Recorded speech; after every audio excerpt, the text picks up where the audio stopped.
So the IEC will present a new report today on the 2024 general elections to Parliament's Home Affairs Portfolio Committee.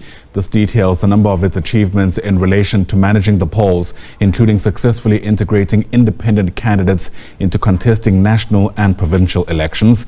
That particular briefing has now begun. Let's listen in. The online registration platform recorded 2.4 million transactions since its implementation in 2021.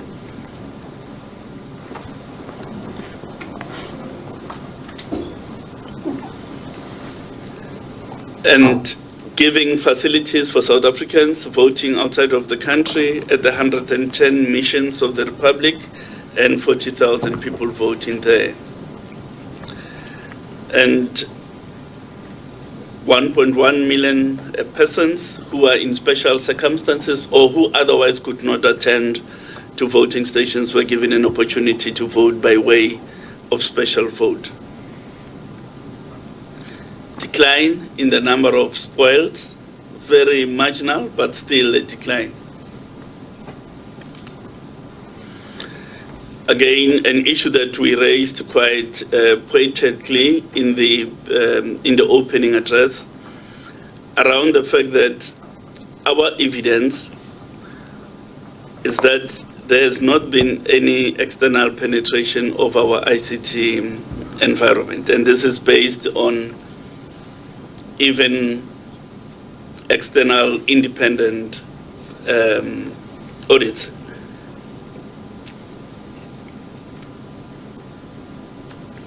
The National Results Operations Center remains a theater of electoral transparency.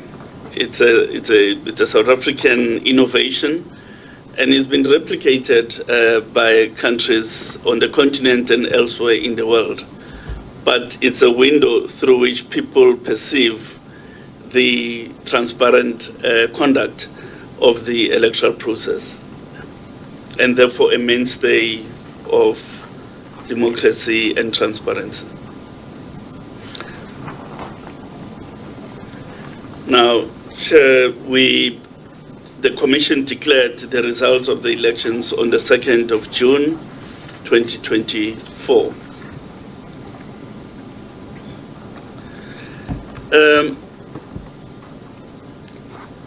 We ran, we believe, efficient logistics, because nearly 30 million ballots for each of the 3 ballot types were produced and distributed within a 1-month period.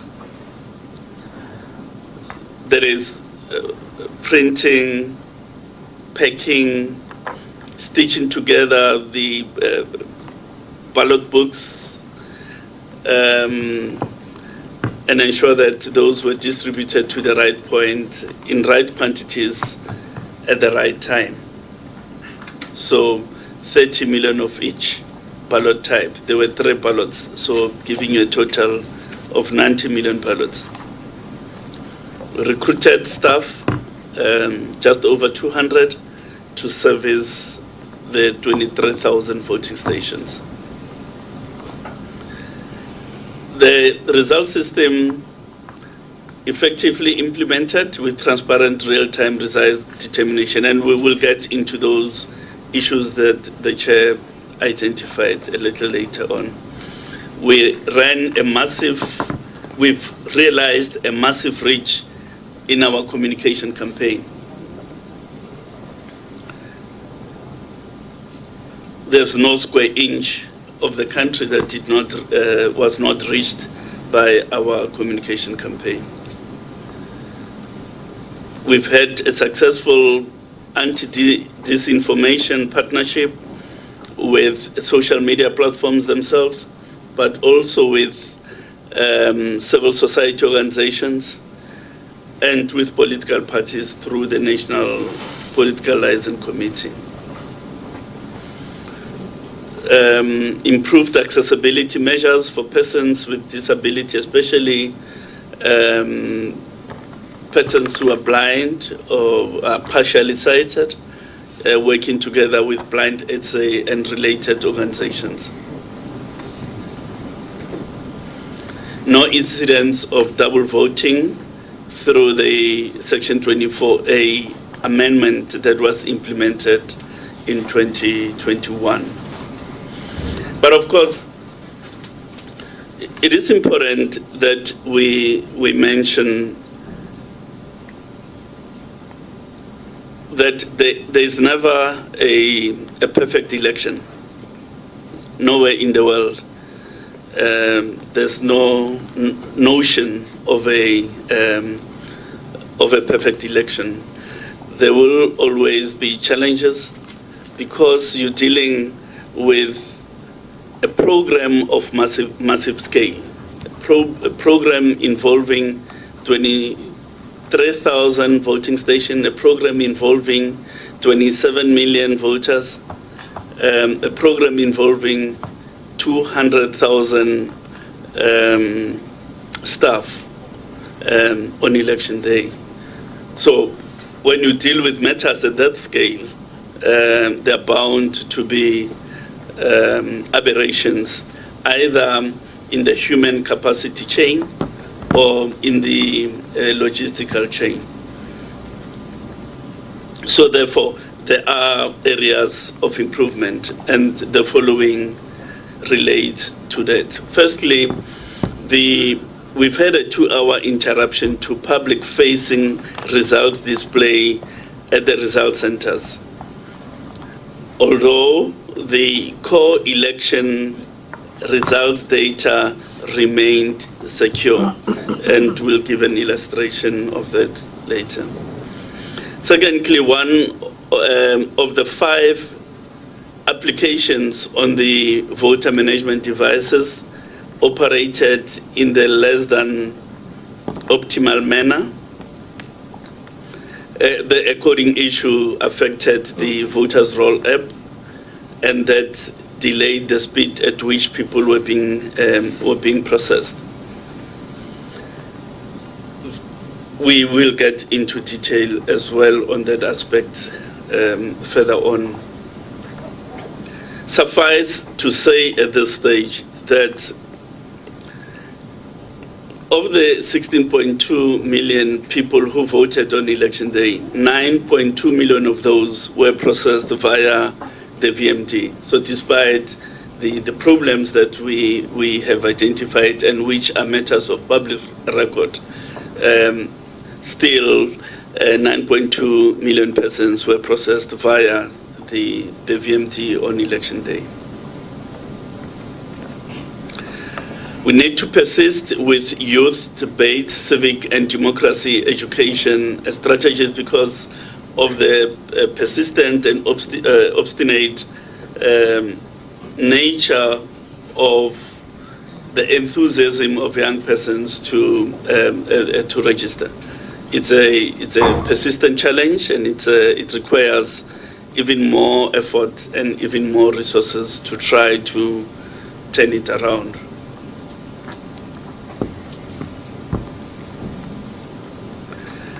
The communication about for people that are outside of their voting stations of registration to apply to vote elsewhere by way of Section 24A, we believe that communication could have been better in that regard. Then the quality and training of electoral staff, in particular the management and supervisory capacity of those entrusted the leadership of voting stations. It was a problem that presented on election day. The amelioration of these issues we will clarify as we go along.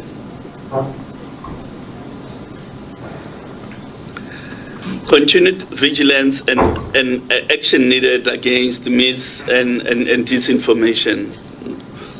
We had built an extensive social media monitoring capability within the administration of the Commission to deal with disinformation and misinformation over and above our partnership with civil society organization, as well as with the social media platforms. But even so, in the last month towards the election, there was an escalation of disinformation, and what we had prepared was woefully enough to deal with what one could refer to as the deluge of misinformation and disinformation, and that presented great challenge for the election. So we've got to think of technologies as well as human capacity to better deal with this space. Because anything short of an ability to deal with disinformation means we are placing an election at risk. So our risk is no longer a logistical risk, it's no longer a human capacity risk in terms of only. Our risk is profoundly our ability to deal with the social media space and deal with it effectively. It's a difficult area because it's forever evolving. There are new types of social media technologies that have been launched almost on a daily basis. But still, to preserve the integrity of the election, we've got to manage this area a lot more better than perhaps we were able to do on this occasion. Now, if we go to the delimitation of voting districts, this is the geographic basis on which the administration of an election is built.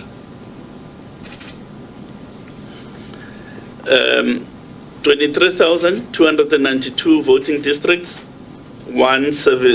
each serviced by one station, and we had increased voting stations by 1.6% in relation to the previous election. The increase in the number of voting districts between election translates, or ought to translate, into improved voter access to voting station, and it's an effort to reduce the voting times for voters in the queues and so on. Over the last 25 years, the number of voting stations in the country increased by just under 60%. And the average number of voters per voting station has come down from 1.9 thousand to 916. So this, I think, is an important fact that we really have to take into account. But as you do this, as you reduce, or rather as you increase the number of voting stations, you are also increasing your cost factors, because you budget per voting station and you supply staff per voting station. So as you increase, there's a corresponding increase in your cost for running an election.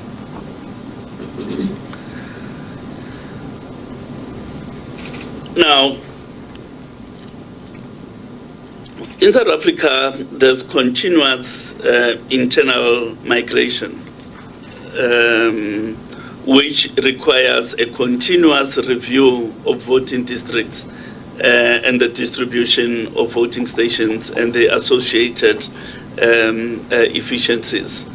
As people move from one place to the other, so your facilities must reflect that. Your voting station facilities must reflect those movements in population.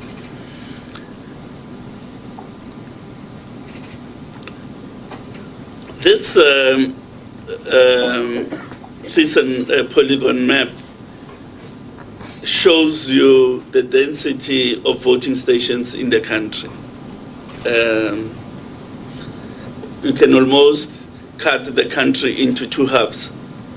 On the eastern portion of the country, there's a great concentration of voting stations.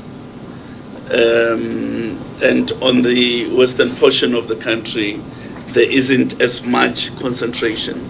This follows the population distribution in the country.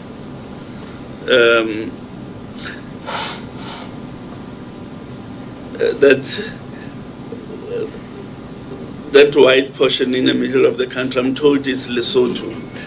And certainly we wouldn't like to establish voting facilities there.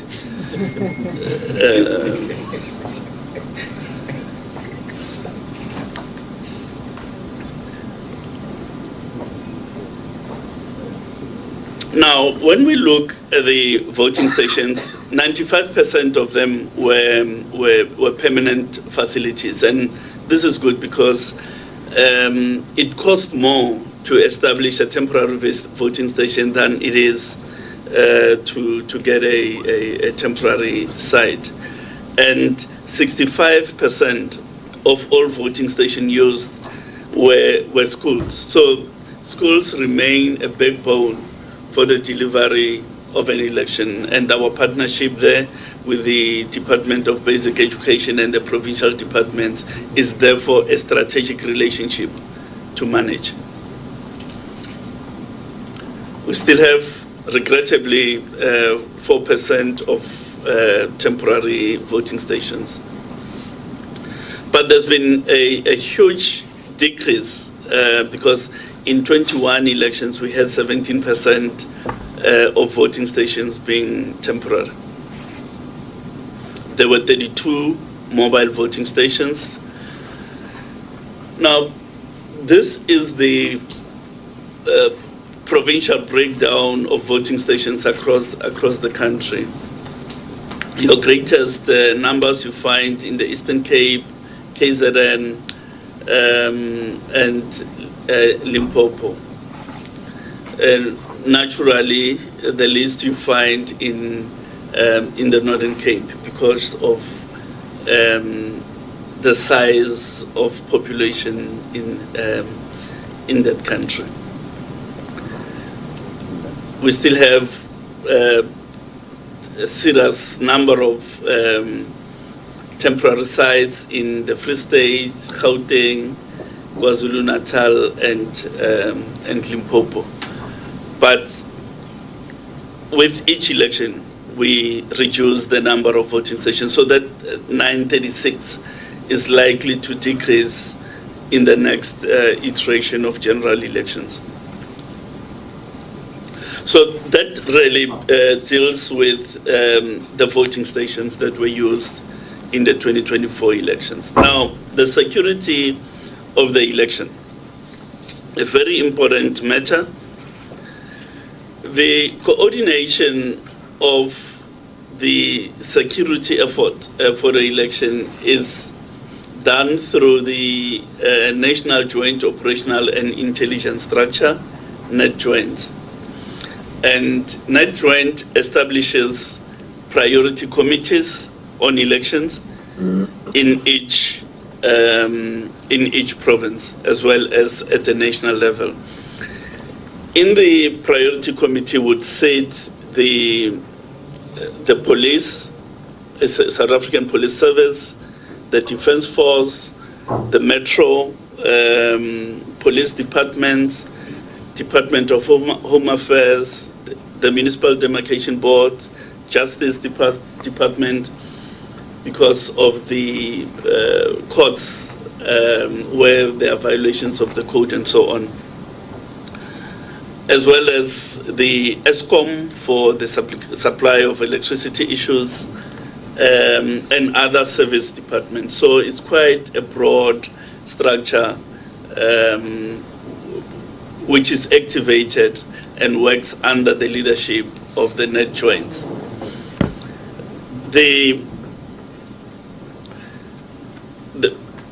The primary objective of the priority committees on elections is to look into the chain of custody of election material and ensure that material is transported under agreed protocols.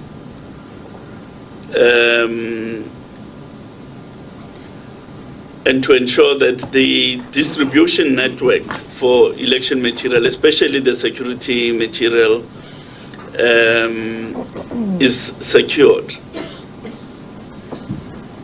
And then that effort is also supplemented by private security companies who then do static security of storage facilities as well as offices of the Commission. Then SAPS provides additional static officers as well as vehicle patrols at certain key locations based on the intelligence that is received. Voting station security. There are dedicated SAPS officials deployed to every station based on a risk rating. So all the 23 voting stations are risk rated, and the deployment of static security is dependent on the risk rating given for that voting stations. In terms of the inside of a voting station, in other words, where the boundaries are clear, the presiding officer maintains operational authority inside the boundaries of the voting station. And outside of the voting station, it is not the purview of the presiding officer. So if people are drinking alcohol outside of the boundaries of the voting station, that is not within the purview of the presiding officer, but is the purview of the South African Police Service to deal with disruptions like I indicated. In this election, there were isolated security incidents which we believe were effectively dealt with without disrupting the voting process. And there's been a layered security operation at the Rock, as well as the provincial centers, and an event safety and security planning committee was established at each of the Rock to ensure that those facilities are not compromised.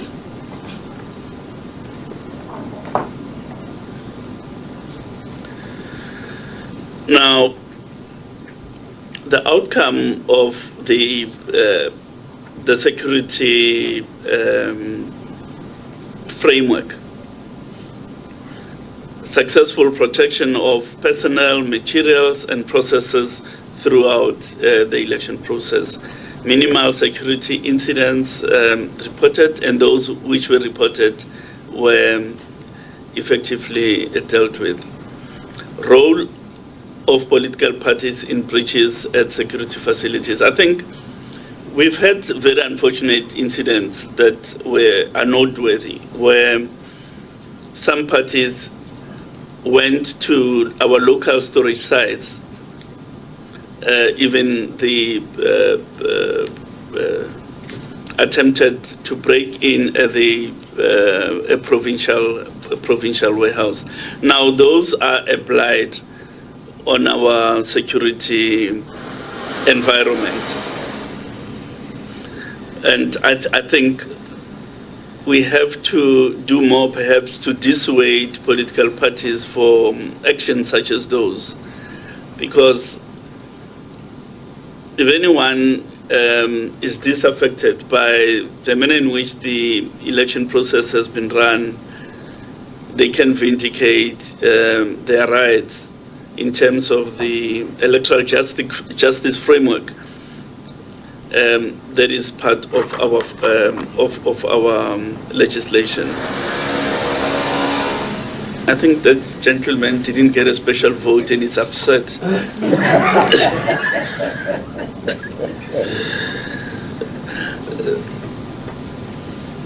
Now, Chair, we leave the area of election security. We go to civic and democracy education.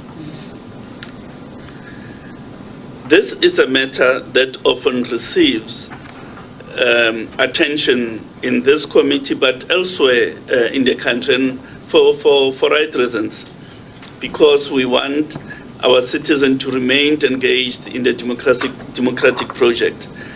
And we therefore have got to nurture that reality. It's not going to happen in and of itself. It has to be a result of deliberate actions by all role players. Now, Chair, the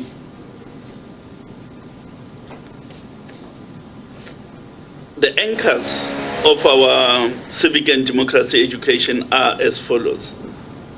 One is the school's democracy program, which we run with the Department of Basic Education. In this program, we've reached 4,000 schools in the 2023-2024 financial years. So 400,000 learners were reached through that program in partnership with the Department of Basic Education.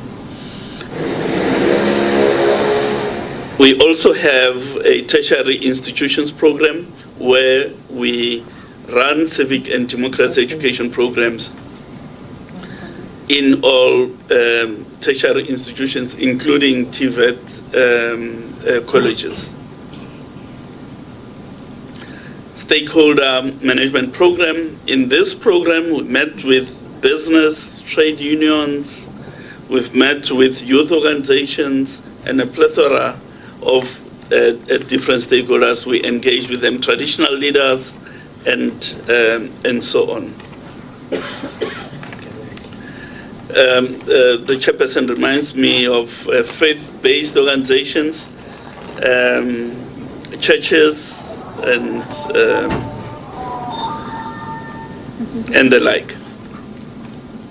We do have a civic and democracy education partnership with the South African Broadcasting Corporation. And because we share a public education mandate, we do have a public education mandate as they do. So we're trying to collaborate with them on certain elections-related content on radio, television, social media, and in all 11 official languages.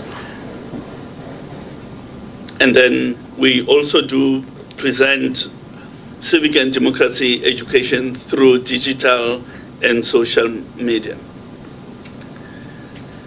Now, we do, it's not the right way. We have community outreach and mobilization events that we do. This map shows you the number of community workshops that we did in the financial year 2023-2024, in other words, until March of 2024. This CDE events, civic and democracy education events, perhaps let's define an event. An event is where we provide civic and democracy education content to an audience of no less than 20 people. So it could be 200, it could be 100, it could be 25. And those are the numbers. This content, civic and democracy education, is delivered by a cohort of civic education, democracy education facilitators who we appoint throughout the country, and allocate per municipality. Now, the darker the blue, it means the greater the propensity of these education events in the area that is darker in blue. Again, if you take the country into two portions, on the eastern part of the country where your population is, there's greater numbers there than there are on the western part of the country. So in that single year, 2023-2024, 203,000 events ran throughout the country.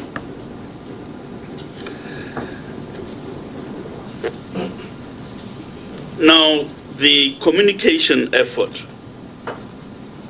What communication effort did we implement for this election?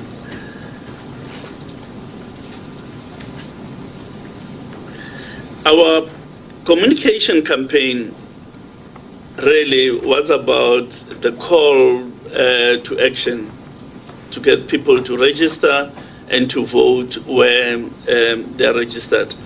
It had a deliberate focus on young persons, because we know that only 18% of them are registered between ages 18 to 30. We used a multi-channel approach to reach voters, either on TV, radio, digital, social media, out-of-home advertising, videos, SMSs, and interactive workshops.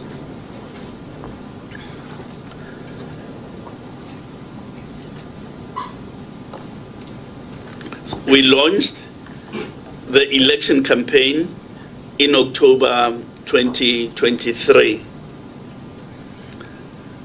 And immediately the launch focused on the November 2023 registration weekend, followed subsequently by the registration weekend in February 2024. A focus area was to alert citizens and voters about changes that were made to the Electoral Act, in particular the revised electoral system. We also naturally had to promote participation in the elections. Our approach, it was a multi-channel strategy using traditional, digital, and social media. In fact, a modern communication campaign which is devoid of a social media component is bound to fail, because a preponderance of voters, especially young voters, are using social media as a form of receiving information and engaging with information. So if you look at our cost structure around the communication campaign, there's a move away from traditional media and putting more into social media, precisely because we want to capture the young voter who is using social and digital media as a form of information receipt.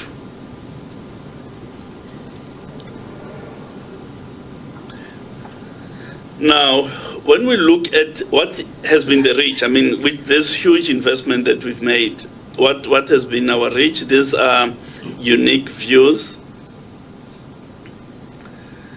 In the first registration, our reach was 140 million people that we reached. Now, you may say, but no, how is this possible? Because South Africa has 60 million the population, inhabitants. This is the number of times each person saw the message across the different channels: TV, radio, social media, digital, Facebook, and so on and so on. Then 302 million for the second registration, and 600 million for election day. Now, these figures that I'm presenting about the reach of the communication campaign is not our own information, is generated by our media buyer. They monitor the media for us, and there are certain industry-based formulae that they use to determine the reach. So this is not a thumbsuck, it's a scientifically derived data from the media buyer. Well, and of course, our central message, our tagline, so to speak, was, "It's your democracy, own it." And that was intended to empower every citizen to shape the future of the country. There were 4 phases in the campaign I won't deal with.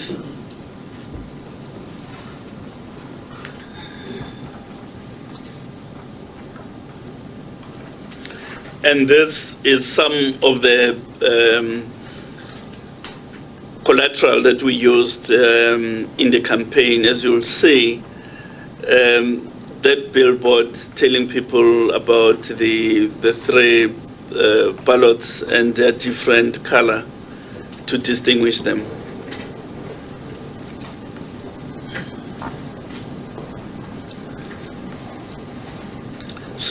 Social media, as I did indicate, that social media is a crucial component of any modern communication campaign. We do have presence on Facebook, X, Instagram, YouTube, and TikTok. And our use of social media had 2 legs, so to speak. It's the organic content as well as paid for content.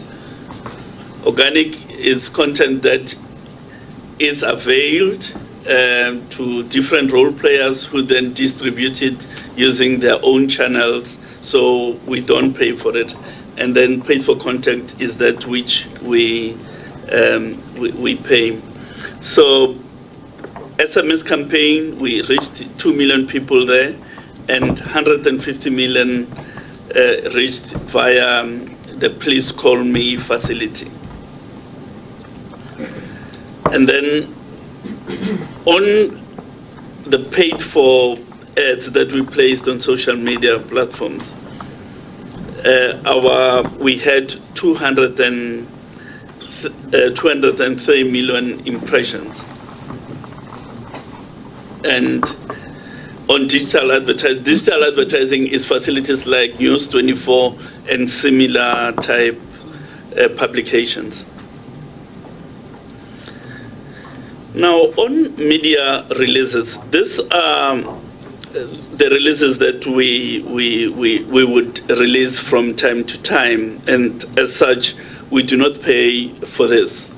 We call journalists, they ask us a few questions, tough questions most of the time, but they then cover a story about the content which we deliver to them. On print, we reach 56 million. Broadcast, that is radio, television, we reach a whopping 3 billion people. And online, it's 15.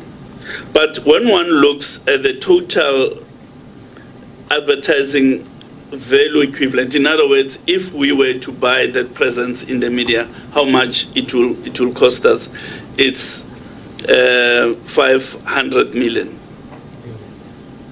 Oh, they say once a billion, a billion indeed.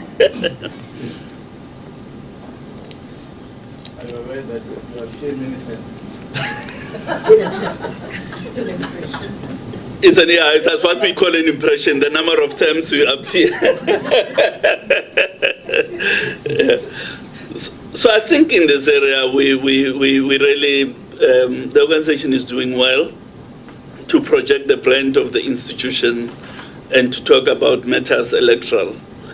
and as you can see, the whopping total advertising value equivalent.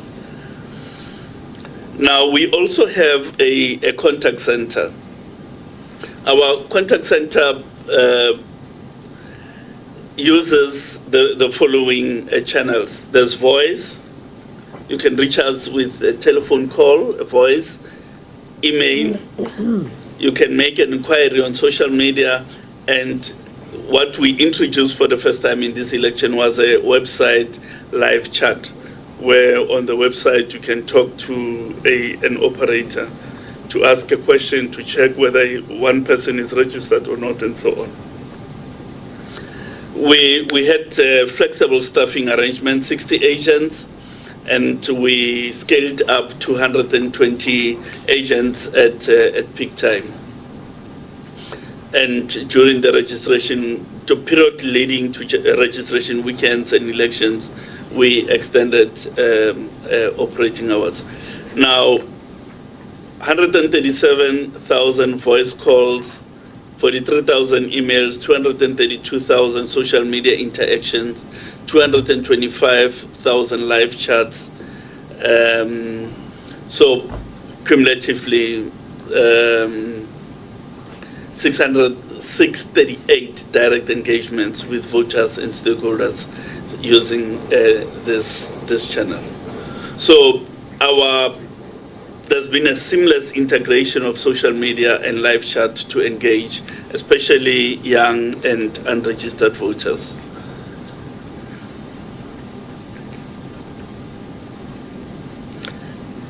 Countering this and misinformation, as I indicated earlier, it's a difficult area where there's evolution, constant evolution, but one which has to be managed, because failure to do so would impair the credibility of elections in future. But we had social media monitoring capacity in partnership with our PR company, and also we use the tactic called debunking, where you deal with disinformation by making information available in advance, and therefore limit the possibility of misinformation and disinformation. So putting out correct information upfront. I've spoken about our collaboration, and we signed a cooperation agreement with Google, Meta, and TikTok. We partnered with civil society organizations. We enforced the code of conduct, and we'll talk about the cases later on related to the code of conduct. And importantly, we activated a digital risk protection service. This really is a service where we buy capacity to monitor the dark web and how the IEC brand is being used in the dark web, and then for us to be made aware. It monitors the use of the emails, especially of commissioners and senior officials in the web. Again, it allows us to take corrective action and to protect the image of the organization through that service. We also played a leading role in the development and adoption of the principles and guidelines for the use of social media and of social and digital media in Africa. We will come to that.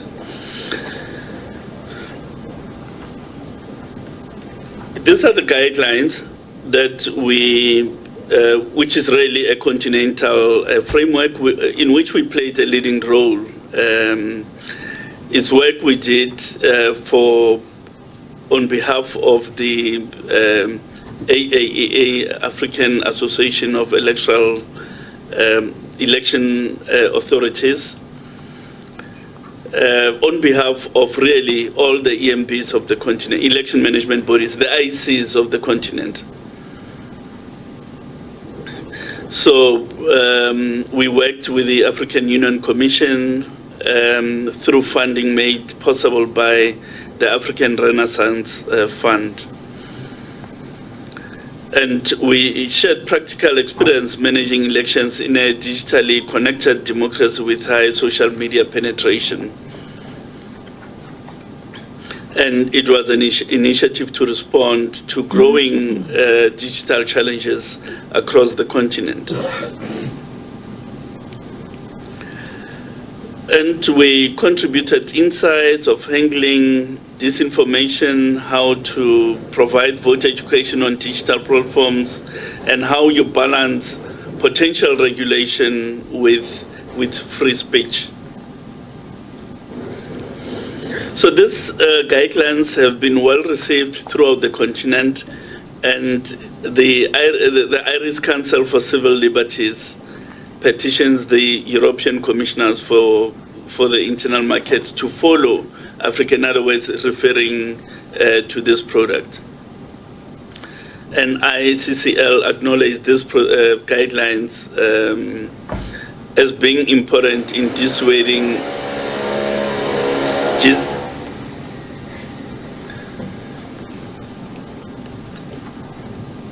So the point I was making is that these have come in handy even for institutions outside of the continent because of their innovative nature. Now, we leave the issue of communication and social media. We get into the recruitment of election officials. The recruitment of election officials is predicated on a selection and recruitment criteria that was agreed to by political parties in the National Political Liaison Committee. And I think this is a crucial important point, that the recruitment is based on criteria agreed in the National Political Liaison Committee. That's point number one. And that number two, presiding officers and deputy presiding officers and the voters' roll officers, once recruited, they are provided, a list is provided to the local municipal political liaison committee, so that if there are objections in relation to any of those officers, then that objection can be entertained, and where they are meritorious, the person removed. Now, all these things happen ahead of the election, where there's an opportunity for objections. We used a electronic e-recruitment system at scale, of course supported by manual local recruitment in instances where people don't have access to the digital platforms. And as I indicated, staff recruited against agreed criteria with the party liaison committee. For the 2 registration weekends, we used just under 70,000 officers, and 200 officers were appointed for the election phase.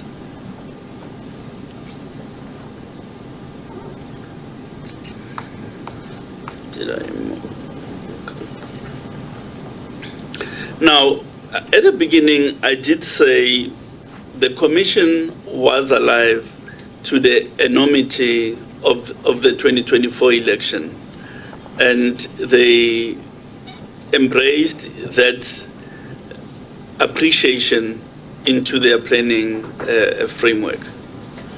As a result, there were additional officers appointed in this election, which was not the case in previous elections.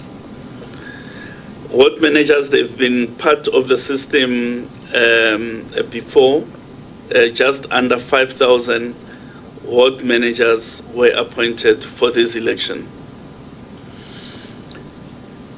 Approximately 70,000 counting officers were introduced for the first time, precisely because of the anticipated enormity of the 2024 elections.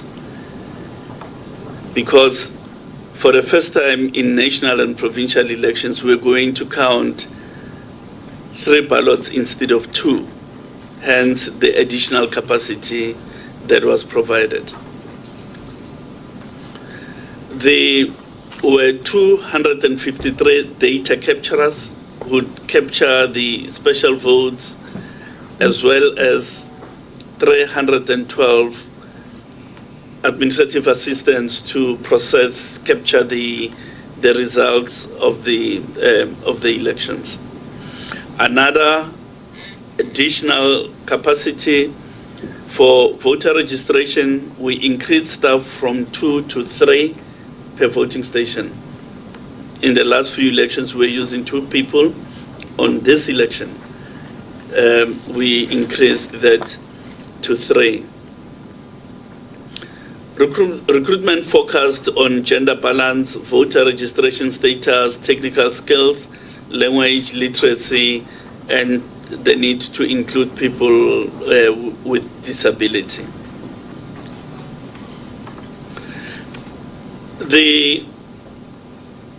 One of the issues on which we found wanting is the management capacity, and I did reference this at the beginning, that we have to revise the recruitment and selection criteria in respect of the leadership roles at the voting station, so that the persons that are recruited in those roles have some level of supervision and management experience. Now, it is not a zero-sum game. It doesn't mean the unemployed would not be recruited.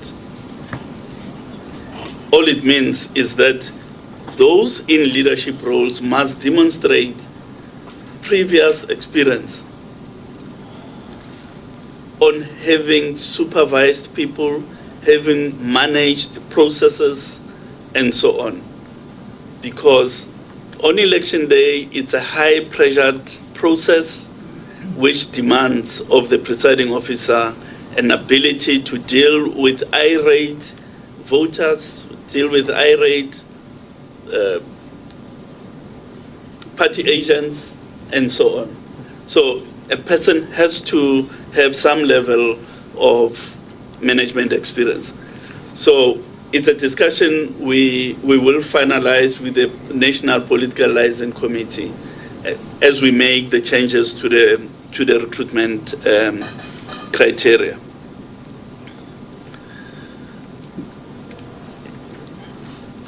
Chair, I just want to check with you, have I dealt with this, or would you say more? The members are going to say more. Okay, all right. Let's not preempt that. Now, in terms of who we employed for this election, 25% were males, hoping 75 were females. For that, it seems we have lost our connection there to Saya Mamabolo, the Chief Electoral Officer of the IEC, outlining essentially their overview of the last year's elections. He's touched on a number of important issues, but has mentioned at the very start there that no election is perfect. And this is not only in South Africa, but around the world because of just how mammoth the task is. He spent a considerable amount of time focusing on their integration of social media to push back against phenomena such as disinformation, which he says was on the rise just a month before the election itself. This seems to be a big area of focus, even in polls that will come ahead. Now, these stats are also quite interesting. He says of the paid ads they've had on social media, they had about 200 million impressions. That means it's interactions with the different posts, but had a staggering 3 billion views via broadcasting, that's on radio and television. It says something about traditional media, at least in South Africa society, if you compare those two numbers. So we'll certainly keep listening into that particular update for you, the IEC appearing before Parliament's Home Affairs Portfolio Committee.